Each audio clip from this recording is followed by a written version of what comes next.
The following is a production of Fenix Media. The views expressed do not necessarily represent those of the company or its advertisers and may contain language that's unsuitable for younger listeners. You're listening to Be Kind, Rewind with Tim Nydell, taking you back to when movies were actually good. Are you telling me that you built a time machine out of a DeLorean? When music wasn't auto-tuned. When TV only had a few channels. And now, here's your host, Tim Nydell. Hey guys, welcome to a brand new episode of Be Kind Rewind with Tim Nydell. That's me, obviously. You can find me online. It's at Tim_Nydell, Nydell. And of course, we are part of Fenix Media, the multiverse of pop culture entertainment. You can find them online at fenixmedia.us. That's Phoenix with an F. And on today's episode, I'm bringing you an interview I did with one of my favorite Scream Queens, Adrienne Barbeau. Of course, you know her as Stevie Wayne from The Fog, the original Fog, not the remake of Fog, the original, the good one. She played Maggie on Escape from New York, one of my favorite movies. She's on Cannonball Run, Swamp Thing. She even did a voice in John Carpenter's The Thing with Kurt Russell, which is easily one of my favorite horror movies. And of course, we spend the majority of my interview talking about one of my favorite characters that she does. She was the voice of Catwoman on Batman, the animated series. A cartoon that I just cherish. I mean, it's still amazing today, and it's filled with many big Hollywood actors voicing so many great roles, and I think Adrienne's voice is one of my favorites from the show. Her Selena Kyle, her Catwoman is just amazing. So stay tuned for that. And of course, I need to give a little plug for my YouTube channel. Please follow me on YouTube. I'd really appreciate it. You know, I think I have some pretty good content out there. You know, actually, I think it's really good content.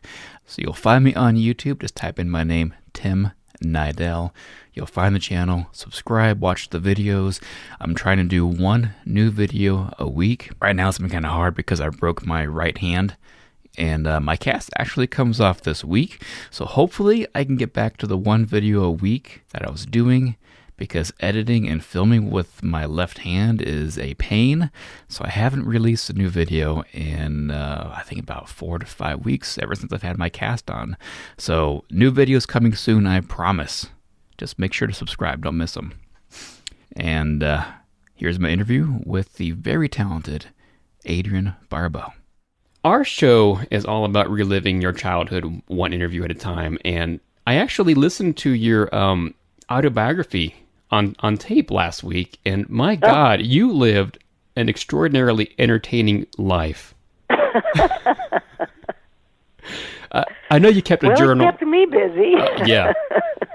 I know you kept a journal as a kid, and you know you had dreams of being that stage star and all. But did you live a regular childhood? Did you play with toys? Did you enjoy animated features and that kind of thing? I lived a regular childhood for someone whose grandparents, had a 20-acre grape farm in Selma, California, and were very poor, and whose parents divorced when she was 12. So, I spent all my summers on the grape farm. We never had a TV until I was 6 or 7, and I don't really remember watching television, and except for if you heard the there are worse things you heard, I'd watch when my grandpa was watching westerns and things like that. Yes. I'm sure I saw Bambi, but cartoons, I don't remember. I don't remember watching cartoons. Maybe. No, I watched Tom and Jerry when my twins were growing up, when they were little.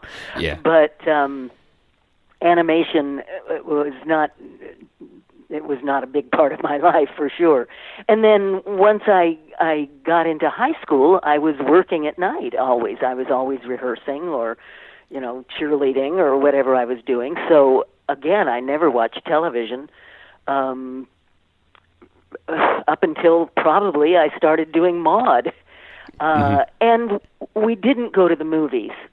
Rarely do I remember going to the movies, so I don't have a real strong background in any of the fields that I chose to pursue. That's all right. Now, am I remember correctly that you actually grew up in Fresno a little bit? Well, my mother's family, all the Armenians, were in Fresno. The grape farm was 15 miles out. Okay. And we spent. My dad worked for Mobil Oil, and so he was constantly being transferred. So, by the time I got to junior high, I think I had changed schools and towns 6 times. Wow. I was born in Sacramento, and then we lived in San Jose and Stockton and Fresno and San Mateo, and we finally settled in San Jose. Wow. But all I remember from childhood would be, the summers on the farm. Yeah. Which was 108 degrees outside, Oh so I just sat inside and wrote plays and wrote letters to my friends and watched The Lone Ranger and Cisco Kid.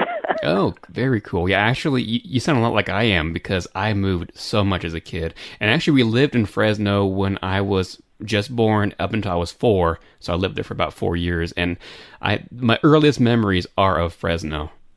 Really? Mm-hmm. I still go back a lot because all my aunts and uncles and cousins and, in fact, my one aunt just passed away last month. She was 101. Wow. So, I was always going to Fresno for the holidays and family things, but I don't know it really well.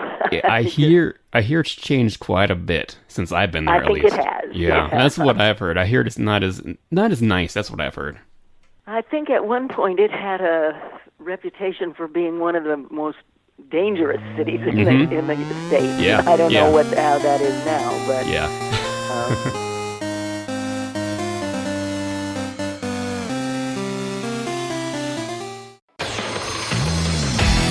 Behold my precious. Ooh, yeah, let me tell you something right here.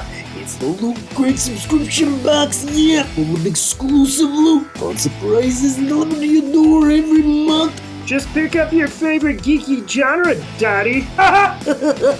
From the original Loot Crate, the Loot Crate DX collectible boxes, dude! Cowabunga! To the Loot Gaming video game box. Woohoo! Yee-hoo! Wowzers! With crits starting as low as $11.99 per month, there's a box just about for all collectors. To get your geek on, head over to phoenixmedia.us/Loot Crate and claim your exclusive offer. That's FENIX media.us/Loot Crate. Great Scott! Snap into a Loot Crate, dig it? WWE superstar Alberto Del Rio, take 1. Behold the angry giant. Try it again, Alberto. Behold the angry giant. Perfect. Good luck tonight. Behold the angry giant. Yay! Read me another one, Dad. This is WWE superstar Alberto Del Rio. It only takes a moment to make a moment. Take time to be a dad today. Visit fatherhood.gov, brought to you by the U.S. Department of Health and Human Services and the Ad Council. This is Mario Andretti. You know me as a race car driver, but I'm also a Meals on Wheels volunteer. I've raced against the sport's biggest personalities, but I've never met more vibrant, amazing people than the seniors served by Meals on Wheels. You can make a difference by dropping off a hot meal and saying a quick hello. So, America, let's do lunch. Volunteer your lunch break at americaletsdolunch.org. This message brought to you by Meals on Wheels America and the Ad Council. People been saying to your friend, get a different face, and posting on their feed, they're super ugly. The things they say to them online are cruel and they're not true. So tell your friend, I'll stand up for you. Don't worry, I know what to do. Know someone being bullied online? You can be a witness and make a difference by letting the world know it isn't cool and by letting your friend know you care. Learn more at eyewitnessbullying.org, brought to you by the Ad Council. Hope you enjoyed your meal. And I just want to say, he's lucky to have a brother like you. Lucky? Caring for my brother is far from easy. But he's a part of me, like my arms and legs, so I'll be his. No time for tired. Nothing can disable this love. He needs me, but I'm the lucky one, even though I need help now and then. If you're caring for a loved one, visit aarp.org/caregiving for care guides and community. Support for your strength. Brought to you by AARP and the Ad Council. You're listening to Fenix Media. Listen live and explore more great shows at fenixmedia.us.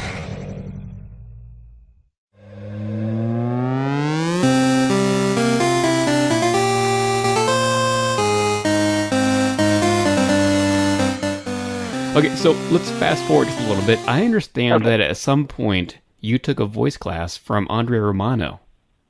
Yes, I don't know what the time frame. I think it was when, after my first son was born in 1984. Okay. I was, looking. I wasn't going to work full time. I certainly wasn't going to do a 2-character film series where I was working 14 hours a day. Mm-hmm. I couldn't go back to New York to do Broadway because Cody's dad was here, and I wasn't going to take Cody, away from L.A. And just as I was thinking, I was doing things. I'd do a movie of the week or a play that was just a 3 or 4 week commitment. But just right about that time, I was approached by an agent at William Morris who had heard me on $20,000 Pyramid, I think, and said, I think you've got a great voice for commercials and cartoons and things like that, or for voiceovers. And I said, okay. And she said, I want to represent you. So that sort of dovetailed with my thinking, okay, what am I going to do that isn't going to take all my time, but is still, creative and keeping me busy. And so she started sending me out for commercials and animation. And at that point, I thought, well, if I'm going to do this, I better know how to do it, know. And Andrea and Sue Blue, were teaching a class, if I remember correctly. And I went and sort of learned the basics of animation. I am still not someone who can, the incredible talent of Sue Blue. I mean, who can walk in and give you a 4-year-old boy with a cold, or some little weirdo character. But I get called for the queens and the witches, and I think the last video game I did, or one of the last video games I did, was Mad Max, and I was Pink Eye. Oh yes. So the hardcore characters, or else the more realistic animation, and that's where Catwoman came. Yeah, the sultry, sexy voice of Catwoman that you did. Tell me about getting that role of Catwoman. It was. Agency called me in and said, can you come in? We've got an audition for you for Catwoman. And I went into their offices. In those days, these days, a lot of our auditions are done right from our home, But in those days, everybody went into the agent's office, into their studio. And I think I probably read 5 lines. Wow. It couldn't have taken more than 30 seconds. And I went home, and about a month later, I got the call that they were hiring me for Catwoman. And I hate to disappoint you or your audience, but I'd never watched. I didn't know Catwoman. I knew Eartha Kitt because when I was growing up on the farm in Fresno, one of the songs that I listened to over and over and over again was Eartha Kitt singing Üsküdar in Turkish. Yes. That was one of the 78s that my grandparents had. So I knew Eartha Kitt, but I didn't know much about any of it. And thank God for Andrea, because she was our booth director, and she sort of guided the way and told me what to do. Did she tell you what she was looking for the voice, or did you just go in and just do that voice just by yourself? No, I did the voice. I mean, that's the way I heard the lines on the page. Mm-hmm. But then when it came time for us to do the show, as you know, I'm sure you know, Andrea is looking at she's looking at the storyboards, and so we're doing it, and it says, you know, Catwoman jumps off a cliff and lands, you know, on the ground below, and I'd go, oof, and Andrea'd say, no, the cliff is higher, you know, give me a bigger oof, or, you know, give me an oof instead of an oof, you know, that kind of thing. And so she guided the way. So directed. I wonder if, you know, voice acting versus, you know, acting in a movie or a television show, is it much harder? Is it similar, or is it just completely different? I think, let me think for what's the answer to that. I think it's just, I think it's just different, but I mean, I use all the same techniques. I look at the script and I make choices about who the character is, what they have just, where they have just been, what they're trying to accomplish, how they feel about the person they're talking to. And instead of doing that, showing any of that with my body, it's just all in the voice. I think I've never talked about this before, but I'm not good with faces. You know, I can, you know, I could have spent, you know, maybe an hour with you somewhere, and if I ran into you 3 weeks later, I might think, oh, I've never met this person before.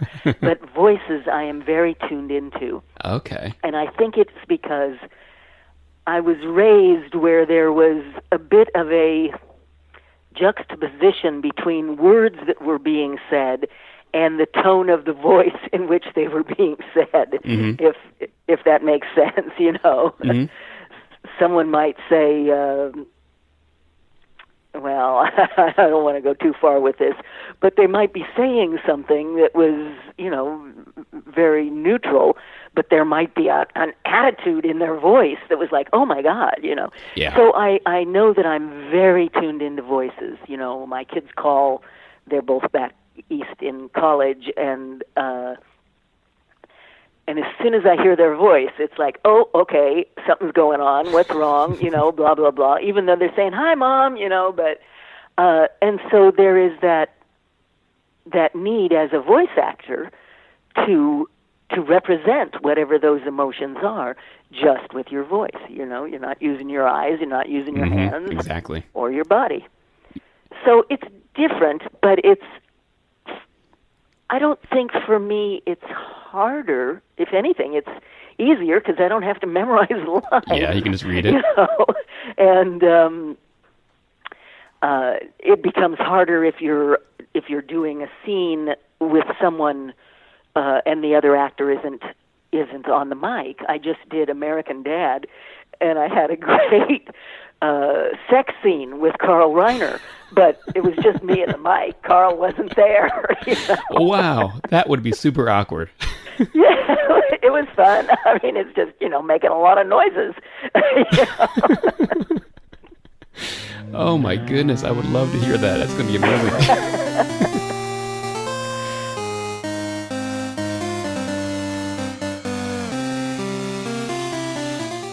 Most of my family, they never graduated high school, so I'm trying to break that barrier.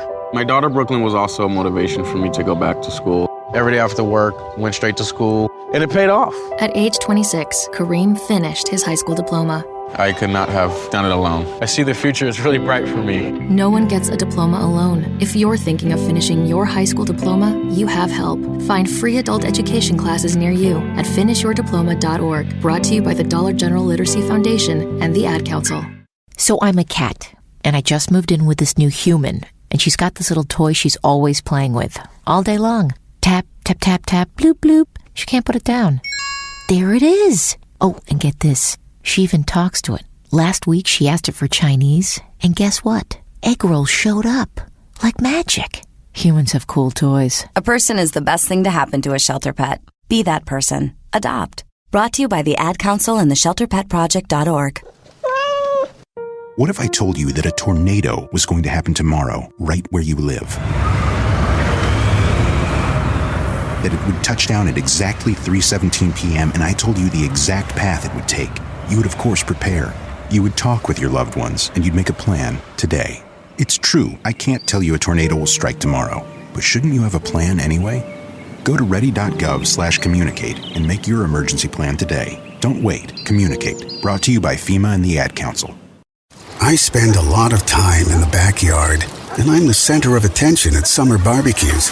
In '96, I made some of the tastiest s'mores. And in '09, it was me, your backyard fire pit, that accidentally started a wildfire when a summer breeze carried one of my embers into some dry brush. Spark a change, not a wildfire. Visit SmokeyBear.com. Brought to you by the U.S. Forest Service, your state forester, and the Ad Council. Only you can prevent wildfires. My name is Lola Silvestri, and I'm going to be 95 this year. I was very independent. I fell, and I had to have Meals on Wheels. America, let's do lunch. 1 in 6 seniors faces the threat of hunger, and millions more live in isolation. Drop off a hot meal and say a quick hello. Volunteer for Meals on Wheels by donating your lunch break at americaletsdolunch.org. This message brought to you by Meals on Wheels America and the Ad Council. Hey everyone, let's all stop what we're doing and take a moment.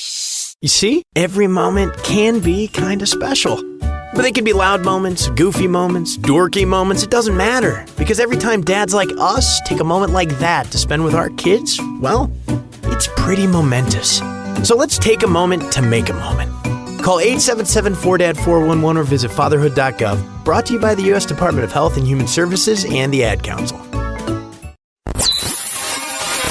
You're listening to Fenix Media. Listen live and explore more great shows at fenixmedia.us.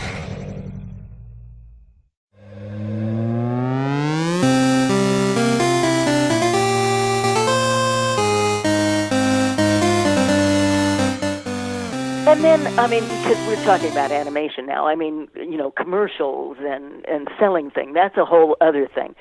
That, for me, I think sometimes isn't as easy. There are some things I just, I don't have the delivery that's going to make you want to go out and buy this. You know? Or sometimes it's the copy, and I don't know how to do this copy and make anybody, But you can learn that too. If you take a class in, commercial voiceovers, you learn, you're giving them good news, or you're doing this, or you're doing that, or don't do this, that kind of thing. So there are techniques involved, I guess. I wonder if also your theater background may have helped with a little bit with the voice acting, because if you think about it, movies and television, often you have something tangible you can look at, something you can hold, but often in theater, even the actors on stage have to rely on their imagination for acting. Well, certainly there's probably a correlation between knowing how to use your voice and working on stage. Or in my case, I started studying singing, even before I became an actor. So I knew how to use my voice. Although the very first national commercial I booked was for Jack in the Box. And the day before I was supposed to record this national commercial, and it was very early on in my voiceover career, I did a TV movie with David Hasselhoff, and I think he played Jack the Ripper or something. We were in Lake Havasu, and he was killing me, and I had to scream for this scene, and I screamed for about 4 hours, and don't you know, I got up the next morning and I could not do that commercial because I had blown out my voice. Yep. And that was my first realization. Oh, wait a minute, there's got to be a better technique, so that you don't damage your voice. And when we go in to audition for certain, especially the video games or a series an animated series character, and they want you to, you create a voice that you think looks like that character on paper. Oftentimes, the booth director or the agent will say, "Are you sure you can sustain this for for 13 episodes? Are you hurting your voice the way you're doing it? If you're going down there, can you do that all the time? Is that the way the character sounds?" And so, that is something to take into consideration when you're figuring out how you want to deliver these lines. Mm-hmm, exactly. Now, you mentioned earlier that you enjoyed recording with somebody on the set with the animation. Tell me about those recording sessions with people like Kevin Conroy and Mark Hamill. Those kind of people who are, huge in their own right, and I just want to hear stories about anything about the recording sessions. Well, I don't have any, really good stories except to say that it was just so much fun to go to work all the time. I mean, people say, "Oh, do you like doing cartoons, or did you like doing..." Well, of course, I don't have to put on makeup, which I hate doing. I don't have to worry about how the wardrobe looks, which, you hate doing. My hair doesn't have to look good. I can just go to the gym and walk into the studio, and then you walk in, and with Batman, of course, God knew who was going to be sitting next to you. There's James Earl Jones sitting there, and Ephraim Zimbalist Jr., who I did grow up with. I can't remember what that series was that he had. Do you remember what he was? No, I don't know. So famous for. But I mean, I certainly knew him long before Batman, and Mark, of course, and Kevin, and the girls. They were so good, all of them. It was just great fun to be there. Yeah, you mentioned how great it was to be able to walk in, no makeup. You can probably wear your pajamas and everything. You could. I mean, I never went that far, but that's got to be. That's got to be a huge breath of fresh air because, you're a very beautiful woman, and I'm sure that may have, I don't know, some people might think it might help to be that beautiful, but honestly, I would think it may be a curse because you're stereotyped and you're stuck to one certain role, but here is animation where you can voice pretty much anything that your voice allows you to do. You can do anything, and the characters are so, I mean, some of them larger than life, and they're fun. I did Scooby-Doo on Zombie Island. Mm-hmm. I don't know if it was my greatest work because I didn't get until I got there, and they said, "Oh, we need a French accent." I thought, oh my God. Oh, no. If I had only known, I would have gone back. If I'd had 15 minutes to go back and think about a French accent. And so I think, I don't know if this is the greatest accent in the world, but or when I went Baby. Yeah, I know. Those things. Yeah, they came out around the same time I was born, but I saw it probably when I was maybe like 7 or 8. And okay. Fell in love with the movie, fell in love with you, and that's actually when Kurt Russell became my favorite actor of all time, was because of that role. And what was Kurt Russell like? Kurt Russell is a great guy. In fact, if you've never seen John Carpenter's 4-hour miniseries called Elvis. Yeah. Did you see it? I where did. Kurt played Elvis? Yes. That's one to look at. I knew Kurt because John had directed him in Elvis, and so we had been, social friends before John fought with the studio to get him into Escape from New York, because the studio wanted, I think they wanted Tommy Lee Jones, and Charles Bronson was angling for it and all of that, and John just said, no, you're taking Kurt or you're not getting the project. He's great. He's I mean, in the first place, he's incredibly professional, but more than that, he's just a really good guy. That's good to hear. I'm not sure we share the same political background. I remember even back then, it's like, oh, okay, well, maybe we won't talk about this or we won't talk about that. But he's a sweetheart. I don't think I ever really heard his political stance. Well, and it may have changed. I mean, we're talking about 1980. Yeah. I don't know, but... I also rewatched The Fog last night, and my God, that movie still holds up 100%. It's such a fantastic movie, and you were just amazing in it. Thank you. I've been very fortunate. I've had some, really wonderful projects I've been involved with. With The Fog, of course, I had the benefit of having that role written for me. John wanted to do, he was going to do it. John and I met on Someone's Watching Me, which was a television film that he did. And then we became romantically involved. And then he came to me and said, I've got this idea, and I'd like to write this role for you.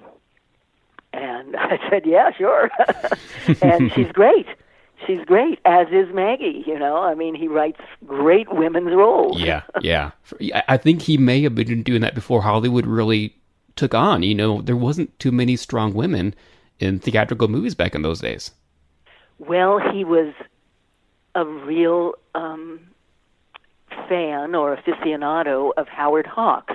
And of course, he always talked about the Hawksian woman, the Howard Hawksian woman. Katharine Hepburn, Lauren Bacall. They were Howard Hawks wrote strong women, and that had a big effect on his life. I think on John's writing career. I can definitely see that. Yeah. Okay, so what's coming up for you? Do you have anything that you wanted to talk about or promote? Well, let's see. Well, actually, the memoir that you read Yes. will be released as for Kindle, as an ebook in April. And my third in my vampire novel series was published, it's been almost 9 or 10 months, I think. So that's available also as an ebook. The second in the vampire series, Love Bites, has been optioned for the big screen. Ooh, nice. And I ended up co-writing the screenplay for that. The working title is Vain, and we look like we're very close to having the financing and getting into production on that. And I am supposed to start on another feature. This last year, I've been on stage. I've been all throughout the United States and Europe doing the national tour of Pippin. I was playing Pippin's grandmother, Bertha, who sings her wonderful song while she's hanging upside down from a trapeze, like Wow. 15 feet in the air, and had a great time doing it. But that sort of precluded any television or film. Since I've come home, I've done a couple of cameos in a couple of features, and a guest star on a new Hulu series called Dimension 404, which is sort of an anthology Twilight Zone kind of series.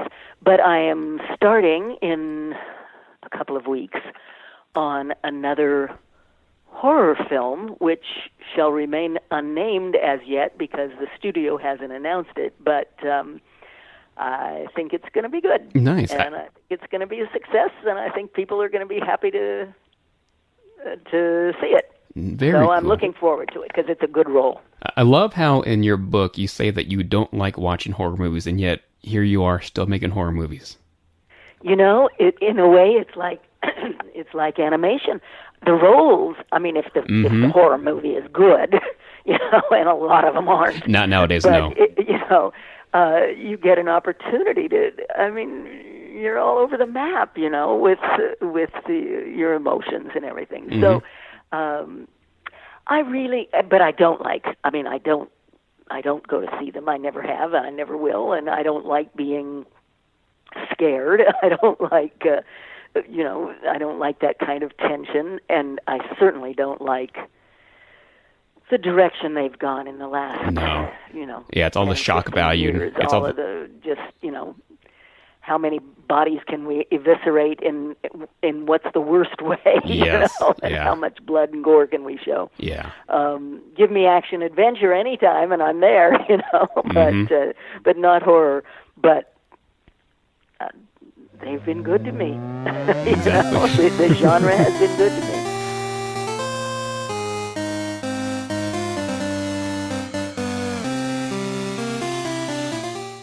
Dear John, I'm leaving. Uncontrolled high blood pressure is serious, and I can quit whenever I want. Why can't we get back to when you checked on me? I don't want to leave, but remember, when I quit, you quit. Sincerely, your heart. Listen to your heart and don't let it quit on you. High blood pressure can lead to a stroke, heart attack, or death. Get yours to a healthy range today. For help keeping yours at a healthy range, text PRESSURE to 97779. A message from the American Heart Association, the American Stroke Association, and the Ad Council. WWE superstar Alberto Del Rio. Take one. Behold the angry giant. Try it again, Alberto. Behold the angry giant. Perfect. Good luck tonight. Behold the angry giant. Yay! Read me another one, Dad. This is WWE superstar Alberto Del Rio. It only takes a moment to make a moment. Take time to be a dad today. Visit fatherhood.gov. Brought to you by the U.S. Department of Health and Human Services and the Ad Council.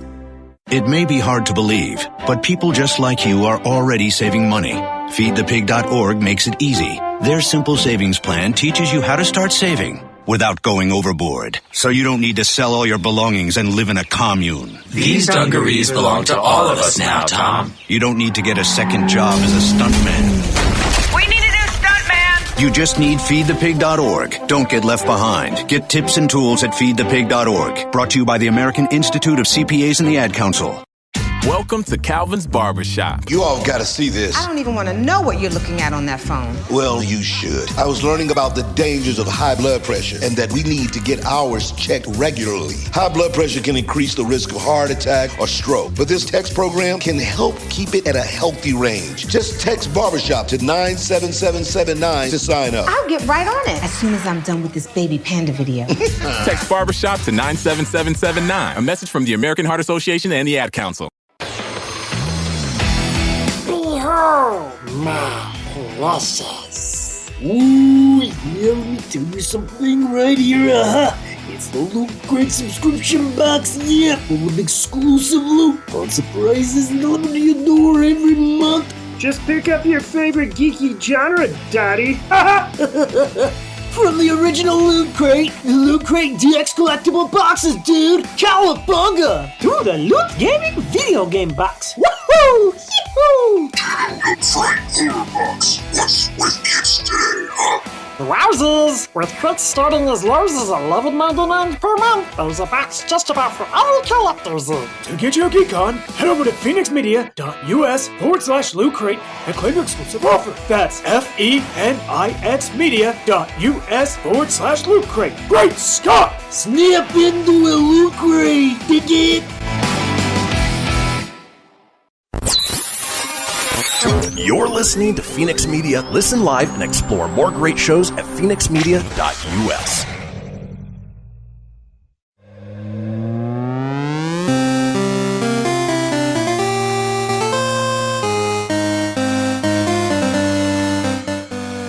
Yeah, you mentioned your memoir.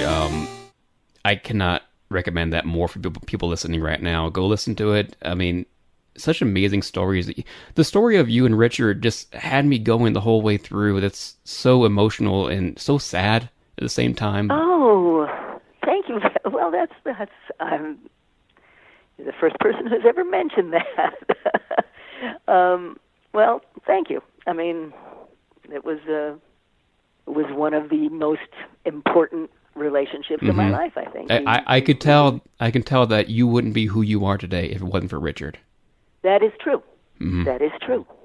In many, many ways. Yes, that is true. The book is, I mean, the actual book is still around. I think it's out of print now because I published that 11 years ago, but it's still available on Amazon. And, of course, the audio book that you listen to is, I think that's on iTunes. I don't know where you found it. I found it, I think it may have been Audible. Audible, yes, Audible does have it. Mm. And in a couple of months, it'll be, people can read it on their ebooks. Perfect. Yeah, I definitely recommend it. It's so great. You learn from, you were once a mafia go-go dancer. You talk about, my favorite chapter was about the rat movie that you would not mention the title of the movie. That was, I think that was the first piece I ever wrote for the writing class. As you know, having read the book, yeah. I think I talk about how I ended up writing when I never thought I would. Yep. It's been a long time since I wrote the book. But that was the first homework assignment I brought in, and I looked at it the other day because I was proofing for the digital version, and I thought, you know what? I mean, every word is true, and it's just, I sort of took it all for granted. But when I was able to stand outside, and I thought, people might think this was unusual or unique or funny, and that's why I wrote about it. The rat movie. Mm-hmm. Yes, everybody go check that out. God forbid anybody should see it, but if they want to read the chapter and there are worse things I could do, I think they'll enjoy it. I watched the trailer for it the other night, and it does not look... Did you really? It does not look good, but I'm intrigued. I actually want to see it. Oh, God, where did you see the trailer? It's on YouTube. Is it on YouTube? Oh. It was an experience. Yeah. It was an experience. Sounds like it. But you know what? That's what low-budget filmmaking is like, oftentimes. Much like the one that I wrote about toward the end of the book, The Unholy, where we were, in the middle of the worst blizzard in New York City's history, and, nobody was getting to the set because the cars were all stuck in the snow for 24 hours, and we didn't have fake blood, and we were making it out of Yoo-hoo and tomato juice. I mean, oh, God. But, I have been...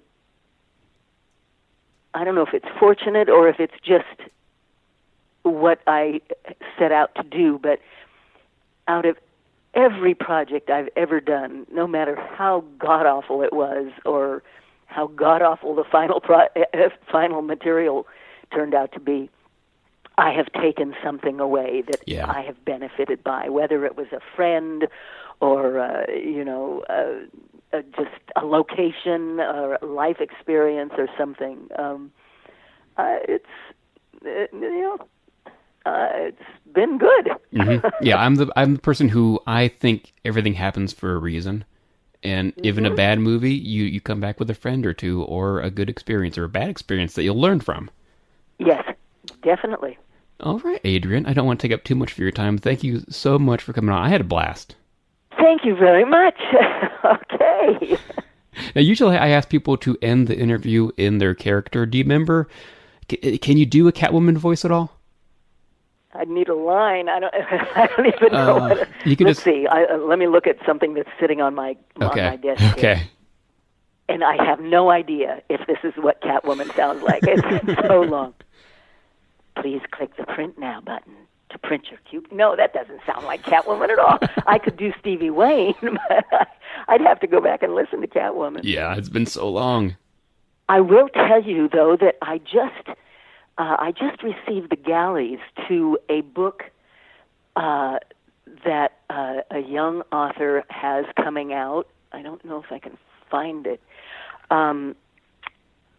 It is the ultimate book about Catwoman. There was so much in there that I didn't know. It's called The Many Lives of Catwoman, The Felonious History of a Feline Fatale by Tim Hanley.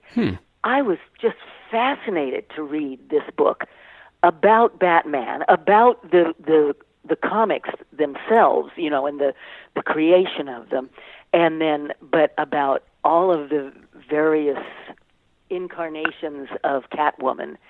I mean, if your audience is really into Catwoman, I'd say look for this book. I don't know when it's coming out, but I'm going to have to go back and put it on screen and listen to that voice. Yeah, the book sounds amazing. I'll definitely check that out.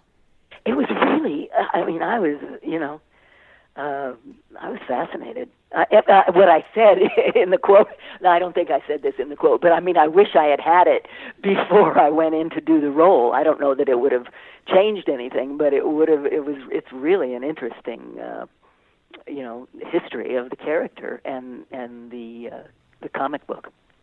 Very cool. I can't wait to see that. Okay. All right, Adrienne. Thank you so. This has been amazing. I've been such a huge fan of your work since I was a little kid. So thank you so much. Oh, thanks very much, Tim. Thanks for listening to Saturday Morning Rewind. Please check them out on Facebook and Twitter. And that's all, folks.